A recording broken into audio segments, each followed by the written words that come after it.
Bollywood fire brand star heroine parliament member Kangana Ranaut సినిమాల్లో మద్యం drugs విషయంపై స్పందించింది.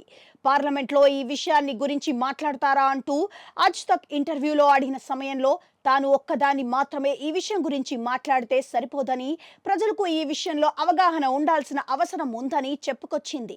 కొన్ని ప్రాంతాల్లో జానపద సంగీతంలోనూ మద్యం గురించి పాఠాలు ఉంటాయి. కళలో భావోద్వేగం ముఖ్యమైనది. సినిమాలో సన్నివేశాల ఆధారంగానే పాటలు ఉంటాయి. పాటల సన్నివేశాల్లో అలా మాదక ద్రవ్యాలను వినియోగించడం చూపిస్తారు. మద్యం, మాదక ద్రవ్యాల వినియోగం ఆపేయాలంటే ప్రజల నుంచి సహకారం ఉండాలి. వారు బాధ్యతాయుతంగా వ్యవహరించినప్పుడు మాత్రమే వాటి నివారణ జరిపే అవకాశాలు ఉంటాయి.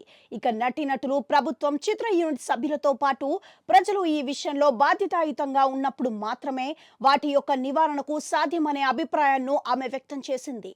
ప్రజలు బాధ్యతతో నడుచుకున్నప్పుడు మాత్రమే దేశంలో కొన్ని మార్పులు వస్తాయనే అభిప్రాయాన్ని ఆమె వ్యక్తం చేశారు.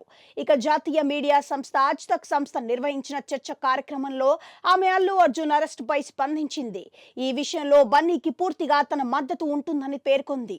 ఆయన అరెస్ట్ చేయాల్సిన అవసరం లేదు అన్నట్లుగా చెప్పుకొచ్చింది. థియేటర్ల మీద ధూమపానం, మద్యపానంకు సంబంధించిన ప్రకటనలు ఆపేయాలి. వాటిని రద్దీగా ఉండే ప్రాంతాల్లో కనిపించకుండా జాగ్రత్తలు తీసుకోవాల్సిన అవసరం ఉంది. ప్రజల ప్రాణాలకు సంబంధించిన విషయం కనుక ప్రభుత్వాలతో పాటు ప్రతి ఒక్కరూ ఈ విషయంపై జాగ్రత్తగా వ్యవహరించడంతో పాటు స్వీయ నియంత్రణ అవసరం ఉంది.